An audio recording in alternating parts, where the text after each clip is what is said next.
Ada seorang ibu memiliki anak laki-laki, Dangdedunai namanya. Mereka tinggal di daerah pantai. Dangdedunai jarang sekali membantu ibunya di ladang. Selain malas, Dangdedunai juga sering membantah ibunya dan mengikuti kemauannya sendiri.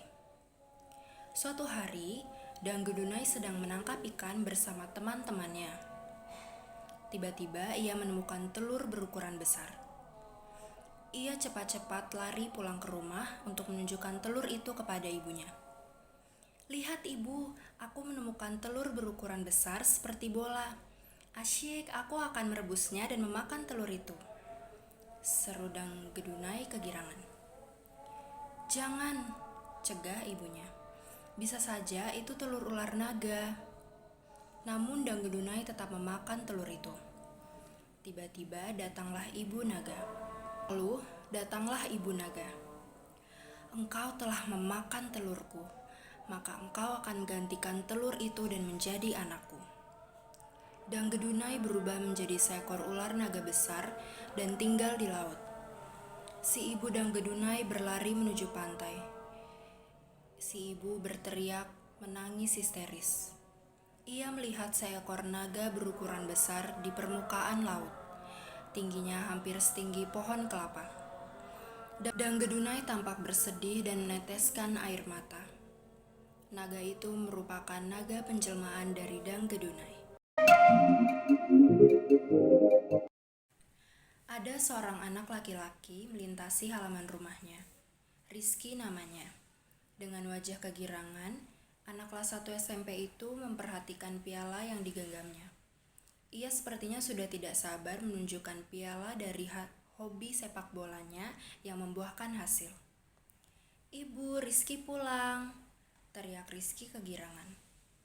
Namun, di dalam rumah Rizky sudah dipenuhi banyak orang sambil menangis dan menghampiri ibunya. Lalu Rizky menghampiri ibunya dan melihat ibunya menangis terseduh-seduh sambil menyebut namanya. Ibu kenapa? Rizky pulang bu, Rizky bawa piala yang selama ini Rizky janjikan. Rizky juara 1 loh bu, seru Rizky penuh kekhawatiran. Namun tak seorang pun mendengarkan teriakan Rizky. Tiba-tiba suara sirine mobil ambulans terdengar, lalu berhenti di halaman rumah Rizky. Pintu mobil ambulans terbuka dan petugas rumah sakit yang sedang menandu seorang.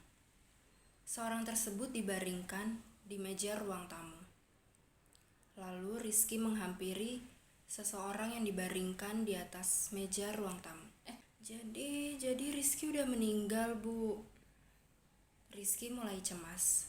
Rizky mencoba meraih bahu ibunya, namun ibunya tidak merasakan sentuhan tangan Rizky. Keheranan Rizky belum terpecahkan. Takut, cemas, sedih menjadi satu. Tapi tiba-tiba, sosok bayangan putih muncul di hadapan Rizky. Ayah, gumam Rizky lirih. Nak, sudah saatnya Rizky ikut ke rumah ayah yang baru, seru bayangan putih itu. Tapi ibu, seru Rizky sambil menoleh ke arah ibunya. Nak, suatu saat ibu pasti akan ikut kita ke rumah kita yang baru, kata bayangan putih itu. Akhirnya, Rizky mengikuti bayangan putih itu pergi. Entah kemana hanya mereka yang tahu.